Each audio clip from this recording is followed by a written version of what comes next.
Hey guys, Teacher Vern here. Today we are going to learn the difference between the letter B and the letter V. Now, when we say and make a letter B, our lips touch together. Boy, boy. But for the letter V, the lips do not touch together.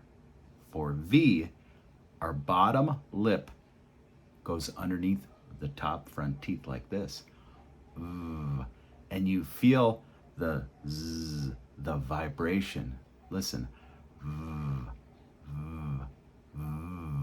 Hear it? Just a little vibration.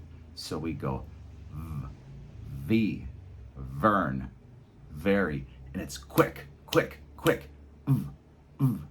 Very, very, very. My lips never touch. Look, very, Vern, Vern. But be relaxed when you make the V. Don't push hard into it. Just lightly. Just touch it, just lightly. Just a little. Vern, very. Vern, very.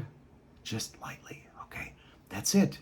V, underneath the front teeth. B, lips together. That did it. That's all it is. Good job today.